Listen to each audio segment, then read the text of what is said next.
안녕하세요. 오늘 저희가 좀 깊이 파고들 자료는요. 에너지 트랜스퍼, 투자 매력 5가지 핵심 분석입니다. 미국의 대표적인 미드스트림 에너지 기업이죠. 에너지 트랜스퍼, ET에 대한 분석인데요. 이 자료 보면서 당신이 ET 투자를 만약 고려하신다면 어떤 점을 봐야 할지 그 핵심 논거들을 한번 명확하게 짚어보겠습니다. ET는 뭐 아시다시피 천연가스나 원유 운송하고 저장하는 그런 거대한 인프라 가진 회사잖아요. 자, 그럼 바로 본론으로 들어가서 이 분석이 뭘 강조하는지 ET의 매력 포인트들을 한번 보죠. 첫 번째로 딱 눈에 띄는 게 재무 건전성이 크게 좋아졌다는 점이에요. 예전에는 부채 많다는 얘기가 좀 있었는데 팬데믹 거치면서 배당까지 줄여가면서 부채 갚는데 아주 집중했다는군요.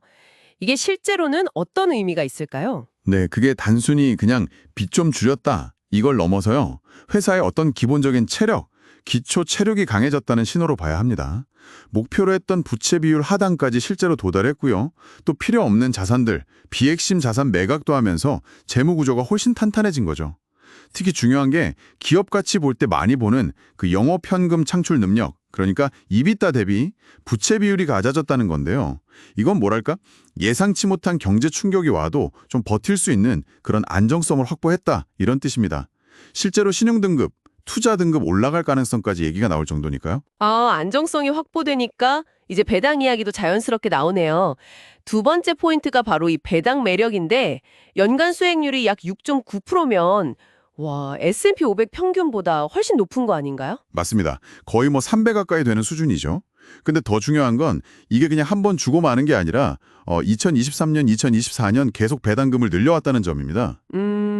여기서 당연히 드는 질문이 아니 이렇게 높은 배당 계속 줄 수 있나? 이거잖아요.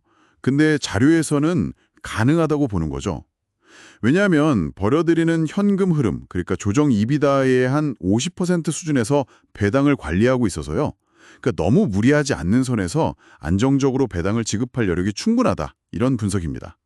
당신처럼 꾸준한 현금 흐름을 중요하게 보신다면 상당히 매력적인 부분이죠. 네, 안정적인 현금 흐름 얘기가 나와서 말인데요.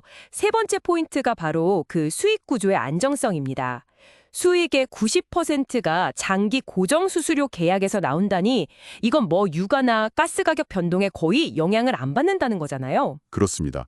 바로 이 부분이 ET 비즈니스 모델의 아주 핵심적인 강점 중 하나라고 할 수 있습니다. 비유하자면 그냥 통행료 받는 고속도로 같은 거예요. 에너지 가격이 오르든 내리든 상관없이 운송이나 저장 서비스에 대한 수수료를 꾸준히 받는 구조거든요. 요즘같이 경제 변동성이 클 때는 이런 예측 가능한 현금 흐름이 투자자에게는 상당한 안정감을 주죠. 그렇겠네요. 네, 경기 변화에 좀 덜 민감하다, 이런 방어적인 성격을 지녔다고 볼 수 있습니다. 근데 안정성만 추구하는 건 또 아니군요. 네 번째 포인트가 성장 전략인데 2025년에만 50억 달러 규모의 성장 투자를 계획 중이라니 와 이건 상당히 공격적인데요. 신규 파이프라인도 있고 LNG 터미널, 심지어 데이터 센터 냉방 지원까지 M&A도 계속하고 있고요. 네, 단순히 그냥 덩치만 키우겠다, 이걸 넘어서서요. 미래 시장 변화에 아주 적극적으로 대응하려는 움직임으로 봐야 합니다. 특히 LNG 수출 터미널 투자는 앞으로 계속 늘어날 걸로 보이는 글로벌 LNG 수요를 우리가 잡겠다, 이런 전략적인 포석이 깔려 있는 거고요. 아하. 데이터 센터 지원 같은 것도 새로운 수요처를 발굴하는 거니까 이것도 흥미롭죠. 그리고 인수합병, M&A도 꾸준히 하는 건 미드스트림 시장 경쟁이 치열하거든요. 여기서 점유율을 높이고 또 효율성도 강화하려는 그런 의도로 풀이됩니다. 그러니까 현재에 그냥 머무르지 않고 계속 기회를 찾고 있다, 이렇게 봐야겠죠. 안정성, 배당, 성장까지 다 챙기려는 모습인데 근데 다섯 번째 포인트는 오히려 주가가 저평가되어 있다는 분석이네요. EBVIDTA 같은 지표로 보면 동종 기업들도 다 싸게 거래된다고요. 이게 왜 그런 거죠? 네, 그 기업 가치를 수익성, 즉 EBVIDT랑 비교하는 EBVIDT 배수가 상대적으로 낮다는 건데요. 이게 보통 뭐 주가가 상대적으로 좀 저렴할 수 있다, 이런 신호로 해석되기도 합니다. 자료에서는 그 이유로 과거에 있었던 어떤 리스크 요인이라든지 아니면 ET 특유의 그 MLP 구조, 마스터 리미티드 파트너십이라고 하죠.